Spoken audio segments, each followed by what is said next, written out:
Hey guys, I'm about to do the wrap-up video for our long-term Honda Accord, the 2-litre turbo sport that we've been running for about 4 weeks now. It's going back tomorrow, sadly. Actually, I haven't spent too much time with this car because I've been out of the country, and Imtishan did a few updates on the car, which you would have seen on our Facebook page and on our Instagram page on Motoring Middle East. But I'm going to do something a little bit different. Now, this being the 10th generation of the Honda Accord, which itself is something of a Honda icon now, I think what I'll do is a little walk back down memory lane, reminiscing about the Accord itself, because in fact I have driven every single generation of Honda Accord ever, and this one is definitely one of the better ones, right up there at the top of the list. But we'll talk a little bit more about this one a little later on. So back in 1980, my family, my dad moved to Jeddah, Saudi Arabia from the UK, and my dad never drove. He was never into cars, wasn't interested, didn't have a license. In the UK, never really got his license. But when we moved to Jeddah, it became apparent that that you would need a car. It was the only way to really get around there. It wasn't like the public transport system of the UK, of London in particular, anyhow. So so he had to give in, and he had to get a license, and he had to, then get a car. Now, because he was a little bit intimidated by the Saudi traffic and the driving style there, he wanted something big and meaty, with plenty of metal around him. You know, the sort of thinking that people have. I'll buy something bigger, I'll be safer. But on the other hand, not being an experienced driver, he was also a little bit intimidated about driving the car that he actually wanted, which was a very common car in Jeddah at the time, which was a Caprice Classic. A Chevrolet Caprice Classic. That's what he actually wanted. But I think he had to go in a friend's car, and he was like, oh, this is a bit big. So even though I was a kid at the time, I was already into cars, I was already reading up about them, and already had a fair amount of knowledge. Highly inspired and influenced by the legendary journalist LJK Setright. I've got a story to tell about him. I think I'm going to write that up soon as well. Anyway, so I looked around at the market, and I convinced him that the car he needed to buy was a Honda Accord. And this was the first generation Honda Accord. And in fact, we went down to the used car market, and he bought I think a 6-month-old 1980 Honda Accord 4-door saloon. Now the car, the Accord actually was introduced in 1976, based on a slightly stretched Civic platform, similar engine to CVCC. In fact, the new fuel efficient technology that Honda had come up with that had done so well for them in America with the Civic. And in 77, the original Accord was a 3-door hatchback. In 77, they introduced the 4-door saloon. So it was a 4-door saloon that we got, and by 1980, it actually had a 3-speed automatic, or Honda-matic, as it was known at the time, and that's the car that we got. And that car, it had a 1.8 litre engine, 4-cylinder of course, and it put out about 80 brake horsepower. 80 brake horsepower. But the car weighed less than 1,000 kilograms, actually. And it was an extremely, I mean, I like the looks of the car with the twin headlights. It reminded me of like the E30 BMW, if you think about it. But it's that sort of twin round headlight scenario that it had. And I really like the look of the car. I really like the styling. It had this sort of slightly classic but still modern, sort of contemporary look, but with a sort of classic feel about it. Ours was Honda white, which of course Honda Racing white, which is not quite white, of course. It's sort of a cream color. And so, being a Honda Racing white, got into a few races. I should say that, yeah, he ended up keeping that car. Okay, so the idea was that he would buy the car, the Honda Accord, because he liked it. He thought, well, it's small, compact, easy to drive, very light power steering, very, very good handling, very easy to manage. And he thought, you know what, I'll practice on this car, get used to driving on the streets, on the mean streets of Jeddah, and then I'll upgrade to the car that I really want, which is the Caprice Classic. 12 years on, when he left the country in 92, he still had the Honda Accord. One front end collision, one engine rebuild after a thermostat failed and overheated the engine, several repaints, because by that time he'd fallen in love with it, and so every couple of years he'd give it a refresh. In fact, he even did the whole Saudi thing of covering the dashboard with the felt, with the tassels and everything, and having the tissue box there. Yeah, we had all of that. So he really liked that car, and he kept it pretty much until he left the country. And that basically became the first car that I drove as well. I mean, I did learn to drive in the UK. I learned to drive on a metro with the BSM, British School of Motoring. But when I lived in Saudi, so then I drove the Honda Accord. And I tell you what, it was a quick little car. Off the line, it had incredible acceleration and actually very stable handling. Top end, it would run out of puff. It didn't have that much power, that much top end speed. But off the line, instantaneously, because it was light and because the torque delivery was so good and the gearbox was so good, it would actually, and you know, there was a little trick that a friend of mine used to do, because he also had a Honda Accord, and he would he used his because Knight Rider was big, right? And he used to use his boost button, which was basically him flicking the AC off as he wanted to accelerate to try and get a little bit more acceleration. I didn't need to do that. It really used to do really well. And the amazing thing was that around that time, for those of you that grew up in Saudi, you would remember that a lot of the kids at that time would drive around in Nissan Laurels, the early 80s Nissan Laurels, and the 240s. There would be 2.4 litre straight six engines, and they had about 120 horsepower, something like that. So quite big, bigger, beefier cars. They used to race these things around, and so often I'd find myself at traffic lights with them, and off the line I'd have them. They'd be shocked. They'd be sitting there revving and all ready to go, and light would go green and I'd be bang, gone. And they'd be like, what happened? And then of course they'd go crazy and catch up and like nearly kill themselves trying to overtake, you know. Got into a few scrapes back then. Don't tell anyone. But that was great memories. And I'll tell you what, if I could find a good one of those, they're all rusted to death now, unfortunately, but if I could find a good one of those, I'd probably still have one, you know. And then another Honda Accord that I owned was actually just before coming out here to Dubai. So that would have been mid-2000s. I came out here in 2006, and I bought this car, and it was the fifth generation. So fast forward to the fifth generation Accord. Like I said, I've driven them all, but in terms of ownership, or actually me having the car. So fifth generation Accord, and this was the European Accord, because by this time they'd split off and they had different ones, North American, Japanese and European. This was a European Accord, which was lower and sleeker, had a sort of a fastback look about it, really, really nice. And the interesting thing was that actually it was developed and built as a joint venture with Rover cars in the UK, and actually the Rover 600 underneath was essentially the same car. So it's a good car to have in the UK, because again, you know, it's quite easy to get parts and bits for it and stuff like that. And I had that for a while. It was an aubergine color, which actually looked like black. It looked like it was black, but actually it wasn't black when you got up close to it. It was kind of a very dark burgundy sort of color. It was actually aubergine, and I had that for a while. And actually it was a great little car. I bought it off eBay at a good price. I ran it, no real issues, and I sold it for pretty much what I bought it for before I came out here. The only thing I did, I swapped the wheels, because there was issues with the wheels that were curved. And again, I just bought a nice set of wheels off eBay. Again, the original Honda wheels, swapped them, very cheap, and no issues at all.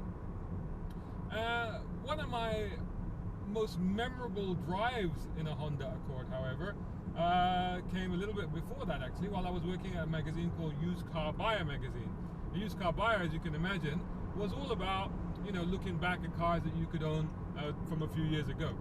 So the idea was that, you know, save yourself buying a new car, buy an old car. And a lot of the times we would talk about how, you know, you didn't have to compromise. There was still plenty of performance metal out there. So we do group tests with performance saloons.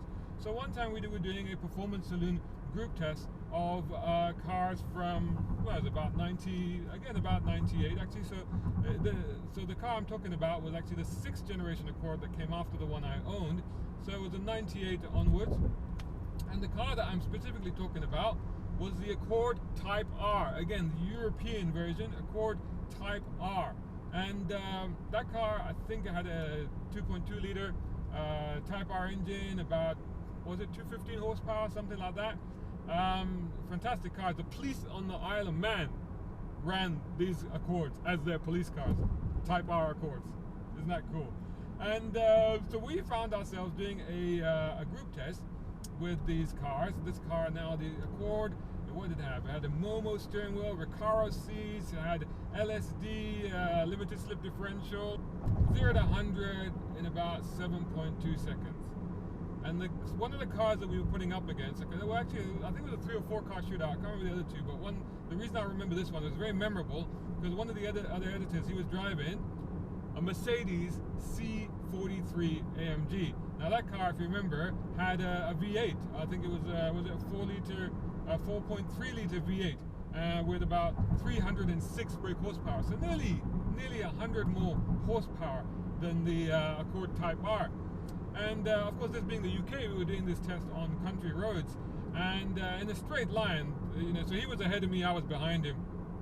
In a straight line, and there aren't many straight lines on B roads in the UK, as you know. But whenever there was one, he'd hit it. I think he had 0 to 100 in just under 6 seconds, and he'd be gone. In the corners, I'd be all over him. I would be all over him, and it was brilliant. It was so much fun. The confidence, the handling, the sharpness of that car, it rode all over the Mercedes, no problem at all. It was only in sheer grunt that obviously the Mercedes had the edge. 4 litre V8, extra 100 horsepower. But that's another car that I would own if I could find a good one of those. The European Accord wasn't the best looking one, I have to say. In terms of look, okay, this one, the Type R had the body kit, so that wasn't bad, and it had the wing on the back, so that wasn't. So it stood out, and you could certainly do things with it, with the wheel and stuff, to make it look more distinctive. But admittedly, I couldn't describe it as pretty. It definitely wasn't. But it was a handsome old thing. But having said that, when it comes to prettiness or styling or striking design, I have to go back to my all-time favorite Accord. You would think, my all-time favorite Accord should be the first generation one. So maybe you know what? And maybe you're right because of sentimental reasons. I should say that the first generation one is my favorite. Okay, let's say that. Let's just say that the first generation one is my favorite because of sentimental reasons. But second to that, and like that tight second to that, is the third generation 1986 Accord. This car had incredible styling, an incredibly low bonnet, very sharp angular lines, a very sleek styling for a saloon car at that time. It was like nothing else out there. It's designed by Toshi Oshika. Well done, Toshi Oshika, wherever you are today. And the thing about this car, the big thing about the car, is that it had pop-up lights. Pop-up lights on a saloon car. How audacious and bold was that in 1986? Pop-up lights are still cool, by the way. Come on. Yes, there was a European version of this Accord that actually didn't have the pop-up lights. So they actually did several versions of this Accord. I'll come to that. But the pop-up lights was the one that we had in Saudi, and it was fantastic. It was the first car to have double wishbones suspension, front and rear. I remember driving this car. My uncle rented one, and I drove it around, and it was awesome. The handling was absolutely amazing for the time. Again, great performance. The performance wasn't that much better, but the handling, the drivability, the lightness, the agility, and then the looks of the car were just unbelievable. And there were fuel-injected sporty versions of this as well.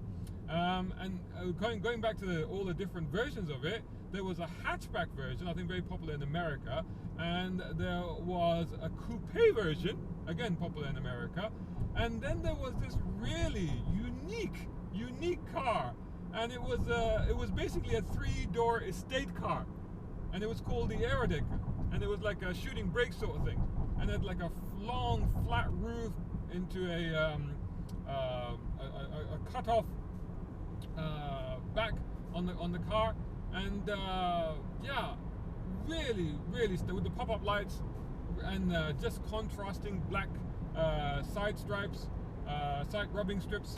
Amazing looking car, amazing. And I was so close to getting one of those. There were several times I wanted to get one of those, and I was looking in the UK. They were sold officially in the UK, and several times I was looking for them, and I could just never find the right one. I could never find a good one, and it was one of those cars I wanted to buy and keep because it was really good. And that probably was my favorite version of that, although even the regular saloon car with the pop-up lights, again, these are cars that if you could find a good one of these, you should just buy them and keep them, because they're definitely going to be iconic and classic come the very near future. So here we are today in this 10th generation car. and how far we've come. I mean, this thing, you know, it's got 2-litre turbo engine, 247 brake horsepower, 0 to 100 in 6 seconds, 10-speed automatic on this car. An incredible car. I've been driving around, all of this technology on the car, all the driver's aids, the driver assist systems, great stereo, great AC, comfortable seats. You know, this is one of those cars that sort of fits me like a glove. Like, from the moment I got in it, I was comfortable. I was totally relaxed. I knew exactly what everything did. I just felt completely at ease with the car. I know how it will drive. I know how it will handle. You know, there's no real surprises here, but at the same time, I have to say that with this particular 10th generation Accord, Honda is starting to get its mojo back. You know, there's an element of fun in this car. There's an element of slight dartiness. You know, there's a slight compromise on comfort. This is a bit stiffer than some of its rivals, which, you know, is not, I wouldn't say it's uncomfortable, but, you know, if you're really being picky about it and what you're really going after is comfort, then you might notice it. But for most people, they won't notice it. But yeah, I would say that it's set up a bit firmer, a little bit stiffer. The engine on this is actually based on the engine from the Civic Type R, the current Civic Type R. So you know, it's a fantastic car. I really like this car. I would highly recommend it. I'd recommend the 2-litre over the what is it, 1.5 isn't the other one. I'd recommend it over the 1.5, although that's more economical and probably has just as much performance as anybody could ever use in the city anyway. But being that this has got the 10-speed automatic first in this segment with this car, I'd go for this one rather than the CVT and the other one. So so if you can stretch the extra budget, this is the one I'd go for. So there you go, guys. We've really enjoyed having this car. I've kept going with my record of having driven every single generation of Honda Accord, and quite pleased with the last couple. I wasn't all that taken with them, so I'm really pleased to see that Honda are starting to get it back, and this one is there or thereabouts. But I tell you what, if I could find an 86 Aerodeck, or if you can find an 86 Aerodeck, let me know. Thanks so much for watching. Please continue to follow us on motoringme.com on all the social media. That's Facebook, Instagram, Twitter, YouTube. If you're on YouTube, please make sure you like, share, and subscribe. Tell all your mates. Go check us out. And whilst you're checking us out, check me out. I'm on Instagram, and come and give me a follow on there. I'd love to see you there. Thanks so much for watching. Until the next one.